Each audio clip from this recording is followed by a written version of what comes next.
December আর জানুয়ারি মাস মানেই আজ এই বাড়িতে নেমন্তন্ন, কাল সেখানে বিয়ে বাড়ির খাওয়া দাওয়া বা কাল পিকনিক বলা চলে।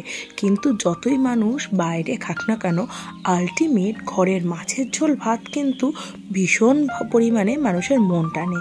সেরমভাবেই আজকে শীতকাল স্পেশাল তোমাদের সাথে যে রেসিপিটা শেয়ার করব সেটা অনেক বাড়িতেই হয়ে থাকে এবং সেটা ভীষণ ভালো খেতে হয়। অনেকে তো ভীষণই ফেভারিট একটা মাছও বলা যেতে পারে, সেটি হচ্ছে দেশি কই মাছ।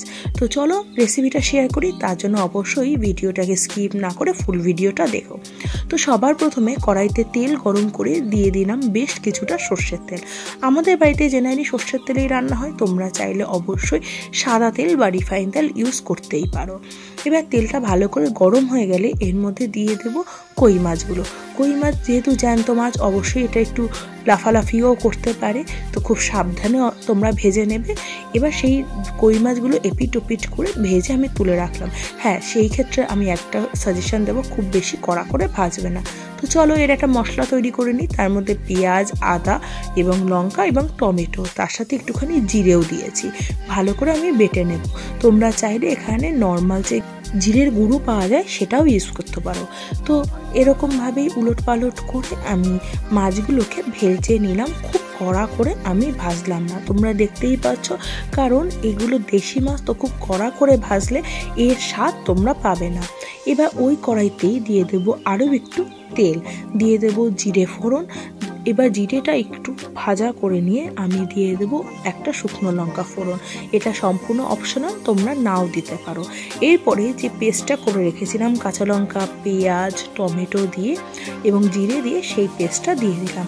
এর মধ্যে দিয়ে দিলাম পরিমাণ মতো নুন এবং হলুদ দিয়ে ভালো করে মশলাটাকে একটু কষিয়ে নেব। তার মধ্যে আমি দিয়েছি কাশ্মীরি লঙ্কার গুঁড়ো, তোমরা চাইলে নর্মাল লাল লঙ্কার গুঁড়োও ইউজ করতে পারো অথবা লঙ্কার গুঁড়োটা অ্যাভয়েডও করতে পারো। আমরা অনেক সময় বলি কি যে খাবার কিন্তু দেখার দিক দিয়ে সুন্দর না হলে সেই খাবারটা যতই ভালো হোক না কেন আমাদের কখনোই মনকে তৃপ্তি দেয় না। তো এই জন্যই আমি কাশ্মীরি লঙ্কার গুঁড়োটা ইউজ করেছি, তোমরা চাইলে অবশ্যই অ্যাভয়েড করতে পারো। মশলাটা ভালো করে যখন কষানো হয়ে গেছে, এর মধ্যে দিয়ে তেল ছেড়ে এসছে, এর মধ্যে দিয়ে দিলাম 1 কাপ মতো জল। মাছ অনুযায়ী জল দেওয়াটাই বাঞ্ছনীয়। এবার দিয়ে দিলাম ভাজা মাছগুলো এর মধ্যে জাস্ট ফোটার জন্য, যাতে এই মাছের মধ্যে ঝোলটা চলে যায় এবং মাছের ফ্লেভারটা ঝোলের মধ্যে চলে আসে। আমি একটু পাতলা ঝোল রেখেছি, তোমরা চাইলে একটু গা মাখা রাখতেই পারো। আর শীতকাল মানেই ফুলকপি দিয়ে কই মাছের ঝোল বরাবরই একটা চল রয়েছে বলা যেতে পারে, কিন্তু আমি এখানে করেছি মেটে আলু দিয়ে কই মাছের ঝোল। মেটে আলুটাকে আমি একটুখানি প্রেশার কুকারে সেদ্ধ করে নিয়েছি, তোমরা চাইলে জলের মধ্যে সেদ্ধ করে নিতে পারো। এবার সেদ্ধ দেখো হয়ে গেছে। এবার এই ঝোলের মধ্যে আমি মেটে আলুটা দিয়ে দিয়েছি। তোমরা কারা এরকম মেটে আলু দিয়ে কই মাছের ঝোল করে খেয়েছো আমাকে অবশ্যই কমেন্ট করে জানিও। আর যারা করে খাওনি তাদের একবার আমি সাজেস্ট করব মেটে আলু দিয়ে করে খাওয়ার কথা। এই মেটে আলুটা কিন্তু আমার কাছে খুব নতুনই ছিল আমার বিয়ের পরে, কারণ আমি বিয়ের আগে কোনোদিন মেটে আলু দেখিও নি প্লাস খাইও নি। কিন্তু এটা সম্পূর্ণ আমার বরের পছন্দের একটা সবজি বলা যেতে পারে, তো যার জন্যই আমারও খাওয়া হয়েছে। তো যাই হোক, কথা বলতে বলতে আমাদের ঝোল ফুটে গেছে মেটে আলু দিয়ে। আমি এর মধ্যে দিয়ে দিলাম বেশ কিছুটা ধনেপাতা কুচি। এটা সম্পূর্ণ অপশনাল, কিন্তু শীতকাল মানে যে কোনো খাবারে ধনেপাতাটা দিলে না তার স্বাদ, গন্ধ একটা আলাদাই লেভেলে চলে যায়।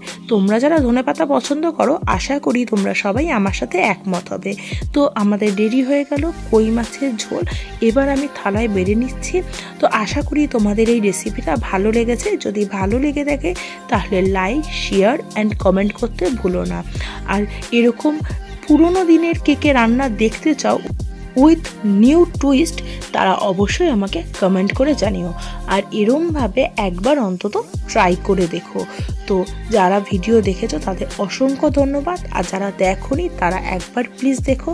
তো আজ আসি, দেখা হচ্ছে নতুন একটা ভিডিও নিয়ে, নতুন রেসিপি নিয়ে।